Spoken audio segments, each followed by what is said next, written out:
చరిత్ర 44వ అధ్యాయం ప్రారంభం. నామధారకుడు నమస్కరించి, స్వామి, మీ గురుని లీలలను ఇంకొకటి వివరించండి అని కోరితే సిద్ధయోగి ఇలా చెప్పసాగారు. శ్రీగురుని సేవకులలో తంతకుడు అనే సాలివాడు ఒకడు ఉండేవాడు. అతడు నిత్యము ఇంటి పనులు చూసుకొని మఠానికి వచ్చి ముంగిలి ఊడ్చి నీళ్లు చల్లి ముగ్గులు పెట్టేవాడు.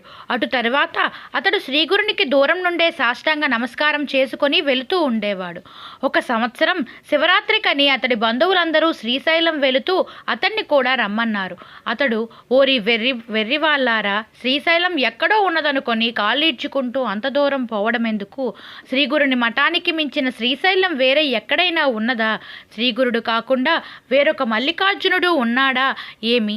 నేను ఆయన మఠాన్ని విడిచి వేరెక్కడికి రాను అన్నాడు. అతనిని ఏమీ తెలియని మూర్ఖుడని పరిహసించి వాళ్ళందరూ యాత్రకు వెళ్ళిపోయారు.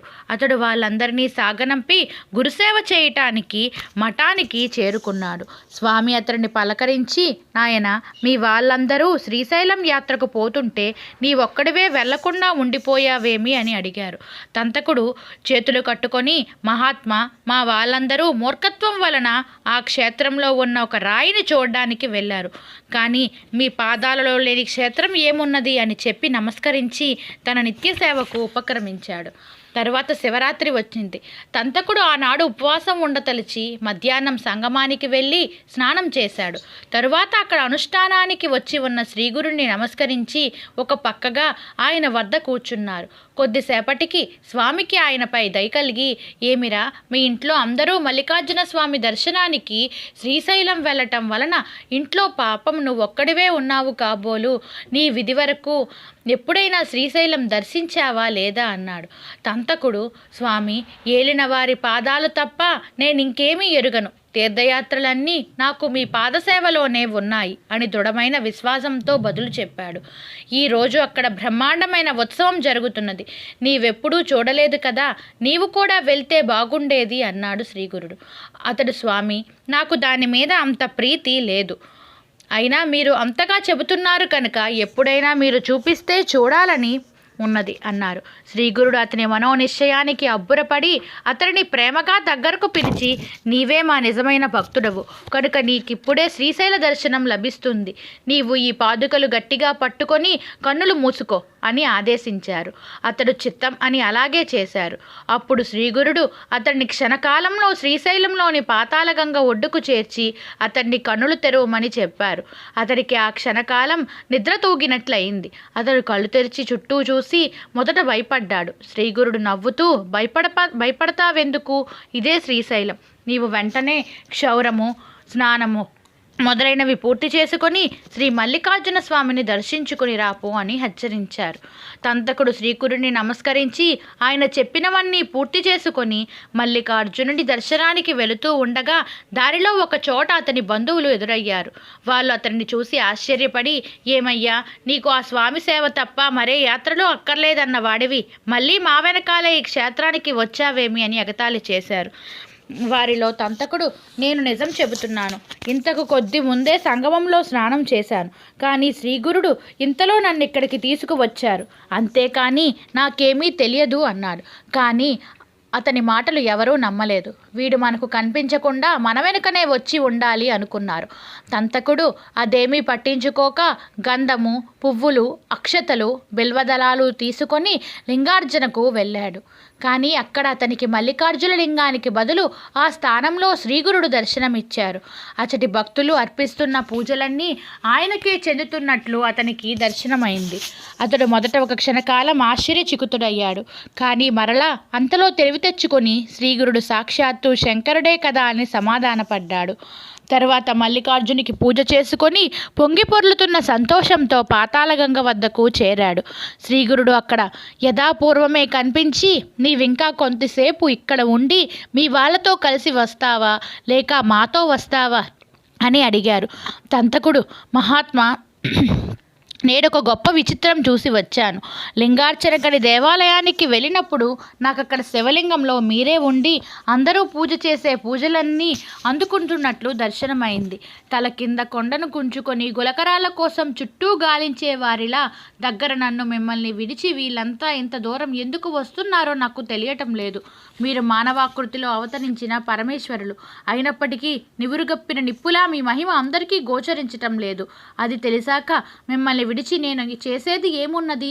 మీ పాదాల వద్ద పడి ఉన్న నన్ను ఇక్కడికి ఎందుకు తీసుకువచ్చారో నాకు అర్థం కావటం లేదు అన్నాడు. స్వామి, నాయన అలా కాదు. విశ్వమంతటా వ్యాపించి పరమేశ్వరుడే ఒక్కడే ఉన్నప్పటికీ ఆయన సన్నిధిని అనుభవించడానికి స్థాన మహిమ భక్తులకు ఎంతో ఉపకరిస్తుంది అన్నారు. అప్పుడు ఆ భక్తుడు దానిని వివరించమని కోరగా శ్రీగురుడు ఇలా చెప్పారు. నాయన, మహాశివరాత్రి నాడు ఈ క్షేత్రంలో ఎంతో మహిమ ఉంటుంది. పూర్వం కిరాత దేశంలో పరాక్రమశాలి బుద్ధిమంతుడు అయిన విమర్శనుడు అనే రాజు పరిపాలిస్తూ ఉండేవాడు. అతడు ఈశ్వర భక్తుడే కానీ యుక్తాయుక్త విచక్షణ లేకుండా ఇంద్రియ సుఖాలు అనుభవిస్తూ పరస్త్రీ లంపటుడుగా ఉండేవాడు. కానీ మరొక వంక నిత్యము శ్రద్ధగా పూజ చేసి లింగార్చన చేసి నృత్య గీతాలతో విధిగా శివుణ్ణి సేవించేవారు. అతడి భార్య కుమద్వతి మహాగుణవంతురాలు. ఆమె ఒకరోజు అతనితో, ప్రాణనాథ, మీకు కోపం రాదంటే ఒక మాట అడుగుతాను, చెప్పండి. ఆహార విహారాలలో ఎట్టి నియమము పాటించని మీకు ఇంత నిశ్చలమైన ఈశ్వర భక్తి ఎలా సాధ్యమైంది అని అడిగింది. రాజు నవ్వి ఇలా చెప్పాడు. ప్రేయసి, నా పూర్వ జన్మాంతం చెబితే గాని నీకు సందేహం తీరదు. వెనుకటి జన్మలో నేను ఒక గొల్లవాణి వాళ్ళింట్లో కుక్కగా జీవించాను. అప్పుడు ఒక మాఘమాసంలో మహాశివరాత్రి నాడు ఊళ్ళోని జనమంతా దైవ దర్శనానికి అక్కడ శివాలయానికి వెళ్ళారు. ఆనాడు అందరూ ఉపవసించాలి కనుక నా యజమాని కూడా అన్నం వండుకోలేదు, నాకు పెట్టనూ లేదు. అందువలన అందరితో పాటు నేను కూడా ఉపవాసం ఉండదలసి వచ్చింది. ఆనాడు ప్రదోష సమయంలో ఆ ఇంటి వారందరూ శివాలయానికి వెళుతుంటే నేను కూడా తోక ఆడించుకుంటూ దారిలో పులిస్తరికాలు కోసం వెతుక్కుంటూ వారి వెంటనే వెళ్ళాను. గ్రామస్తులందరూ తలొక దివిటీ చేతి పట్టుకొని శివరామ సంకీర్తన చేస్తూ ఆలయానికి ప్రదక్షిణ చేస్తున్నారు. నేను ఆకలికి ఓర్వలేక తినడానికి ఏమైనా దొరుకుతుంది అన్న ఆశతో ఆ గుడిలో ప్రవేశించి అన్ని మూలలా తిరుగుతున్నాను. నేను లోపలికి చూసేసరికి అచ్చట శివలింగం నా కంటపడింది. ఇంతలో పూజ చేస్తున్న అర్చకులు నన్ను చూసి కుక్కను కొట్టండి అని కేకలు వేశారు.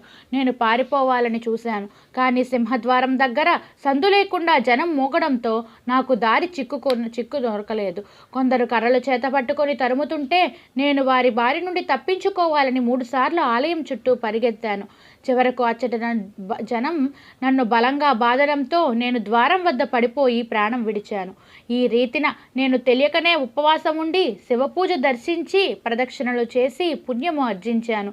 ఆలయ ద్వారం వద్ద నిలిచిన వారి చేతిలో దివిటీలను దర్శించి శివుని సన్నిధిలో ప్రాణం విడిచాను. అందువలనే నాకిప్పుడు ఇంత మాత్రమైన జ్ఞానము రాజ్యము లభించాయి. అయినప్పటికీ నాటి కుక్కబుద్ధి మాత్రం నన్ను ఇంకా వదలలేదు. అందుకే నేను ఇప్పటికీ నా నడవడి తప్పు అని తెలిసినా మార్చుకోలేకపోతున్నాను. కుమద్వతి ఆ వృత్తాంతం విని ఆశ్చర్యపడి అతని పాదాలను నమస్కరించి, ప్రాణనాథ, శివానుగ్రహం వల్ల మీరు సర్వజ్ఞులయ్యారు. దయతో నా వెనకటి జన్మల గురించి తెలపండి అని వేడుకున్నది. విమర్శకుడు నవ్వి, ప్రేయసి, పూర్వం శ్రీశైలంలో నీ ఒక పౌరంగా ఉన్నావు. నీ ఒక రాజా అడవిలో మాంసం ముక్కను కరుచుకొని పోతుండగా ఆ ఒక డేగ దాన్ని లాక్కోదలిచి నిన్ను తరిమింది. నీవు ప్రాణభీతితో మల్లికార్జుని ఆలయం గోపురం చుట్టూ ఎగిరావు. చివరికది నిన్ను చంపి మాంసం ముక్కను ఎత్తుకుపోయింది. ఆనాడు నువ్వు ఆలయానికి ప్రదక్షిణ చేసి ఆ క్షేత్రంలో మరణించడం వల్ల నీవీనాడు రాణిగా జన్మించావు అని చెప్పాడు. నాటి నుండి ఆమె మరింత భక్తితో శివుణ్ణి పూజించగలనని చెప్పి, నాదా, ముందు జన్మలలో మనకేమి జరగనున్నదో కూడా సెలవేయండి అని చెప్పింది. అప్పుడు రాజు ఇలా చెప్పారు. సఖి, నేను సింధు దేశంలో రాజకుమారుడిగా, నీవు సంజయపు దేశ రాజకుమార్తెగా జన్మించి నా భార్య అవుతావు. అప్పుడు నేను సర్వశాస్త్రాలు నేర్చి దేవతలను బ్రాహ్మణులను పూజిస్తూ దాన ధర్మాలు చేసి చివరకు వృద్ధాశ్రమంలో అగస్త్య మహర్షి వల్ల సన్యాసాశ్రమం తీసుకొని మరణించాక నీతో కలిసి జన్మరాహిత్యం పొందుతాను. కనుక తంతుక తెలియకనే ఈ క్షేత్రంలో చేసిన ప్రదక్షిణం వలన ఒక బావురానికి రాణి పదవి తర్వాత మోక్షము కలిగాయి. నీకిప్పుడు ఈ సంగతి తెలిసింది కనుక నేటి నుండి నువ్వు నిరంతరము ఈశ్వరుణ్ణి ఆరాధించు. గంధర్వ నగరంలో ఈ మల్లికార్జునునితో సమానమైన మహిమగల కల్లేశ్వరుడు అను లింగం ఉన్నది. నీవు నిత్యము దాన్ని పూజించు అని చెప్పాడు. దంతకుడు, స్వామి, మీరెందుకు ఇలా చెబుతున్నారో నాకు తెలియం లేదు. మల్లికార్జుని స్థానంలో నాకు దర్శనమిచ్చింది మీరే కదా. సర్వవ్యాపకులు పరంజ్యోతి స్వరూపులు అయిన మీ పాదాలను ఆశ్రయించిన నన్ను వేరుగా శివార్చన చేయమంటారేమిటి? మీరు కాక వేరొక దైవమున్నదా ఏమి అని గురుపాదాలకు నమస్కరించాడు. తర్వాత 15 రోజులకు శ్రీశైల యాత్రకు వెళ్ళిన పురావాసులు తిరిగి వచ్చి ఆ క్షేత్రంలో తాము తంతకుడిని చూశామని చెప్పారు. అంతవరకు అతని మాటలు నమ్మని వారు కూడా తంతకుడు చెప్పినది వాస్తవమని తెలుసుకున్నారు. తంతకుడు యావజ్జేమం స్వామిని సేవించి చివరకు ముక్తి పొందాడు. శ్రీ గురుని మహత్యం ఎంతని చెప్పగలము. శ్రీ దత్తాయ గురువే నమః, శ్రీ శ్రీపాద వల్లభాయ నమః, శ్రీ నృసింహ సరస్వతి నమః. శ్రీ గురు చరిత్ర 44వ అధ్యాయం సమాప్తం. నా వీడియో మీకు నచ్చినట్లయితే నా ఛానల్ సబ్స్క్రైబ్ చేసుకోండి. నా వీడియోని లైక్ చేయండి, షేర్ చేయండి. Thank you.